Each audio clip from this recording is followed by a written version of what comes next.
అన్న నమస్తే అన్న. నమస్తే అన్న. కాటేరమ్మ కొడుకులకి ఏమైందన్న? చేతబడి ఏమైనా చేశారా? తాతబడి కాదు, ఇంకోటి కాదు. దానికి వాళ్ళంతా వాళ్ళు హైప్ ఇచ్చుకున్న విధాయకం అట్లాంటిది. ఏ బార్ 300 మార్ అదే ఏవో ట్యాగ్ లైన్స్ ఇచ్చుకుంటూ హైప్ ఎక్కువ క్రియేట్ చేసుకున్నారు.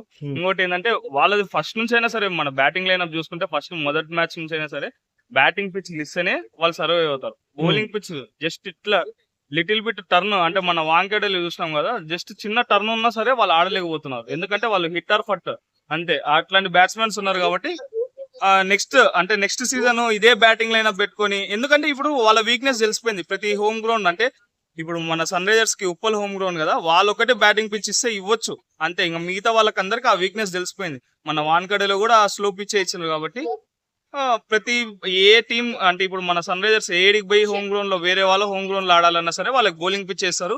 ఇదే రిపీట్ అవుతుంది. వాళ్ళు అట్లీస్ట్ ఆ 100-150 రన్నులు కొట్టినా కూడా బాగుంటది. అది కూడా కొట్టలేరు ఇక. ఓకే, ఒకే స్ట్రాటజీతో గేమ్ ఆడటం అనేది ఇప్పుడున్న ఇన్స్టెంట్ గా మారిపోతుంది. యాక్చువల్ గా సెకండ్ కి 2020 మారిపోతుంది. కానీ వీళ్ళు ఒకే స్ట్రాటజీతో ముందుకెళ్తే ఇలా ఓటంలో చూస్తారు కదా. నెక్స్ట్ అంటే అదర్ టీమ్స్ కి ఇచ్చే మెసేజ్ అయినా అదే అన్న, అదే అదర్ టీమ్స్ అనే కాదు, ఇప్పుడు వాళ్ళ వీక్నెస్ నే చేతిలో పట్టుకున్నారు ప్రతి ఒక్క టీం గానీ, ప్రతి ఒక్క మేనేజ్మెంట్ గానీ. ఎందుకంటే ఏ ఏ హోమ్ అంటే వేరే వాళ్ళ పిచ్చెస్ కి, అంటే ఇప్పుడు చెన్నై గానీ, మన లక్నో గానీ అట్లా స్లో పిచ్లు ఉంటాయి కదా, ఆ పిచ్ లో ఇంకా స్లో పిచ్లు ఇస్తున్నారు. అట్లాంటి హోమ్ గ్రౌండ్ లో కూడా స్లో పిచ్లు ఇస్తున్నారు. ఎందుకంటే వీళ్ళకి బ్యాటింగ్ పిచ్ ఇచ్చినారు అనుకో, కొట్టేస్తారు, ఈజీ కొట్టేస్తారు.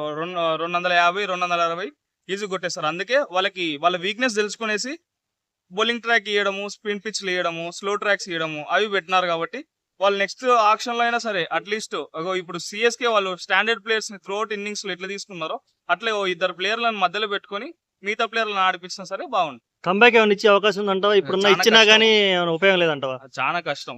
మన సిఎస్కే ఎస్ఆర్హెచ్ మాత్రం ఆ రెండు దానిలకి ఛాన్సెస్ అనేది చాలా బ్లింక్. ఇంకా మ్యాథమెటికల్ ఈక్వేషన్స్. లాస్ట్ సారి ఆర్సీబీ ఎట్లా పోయిందో అట్లా ఈసారి వాళ్ళిద్దరికి ఆ ఛాన్సెస్.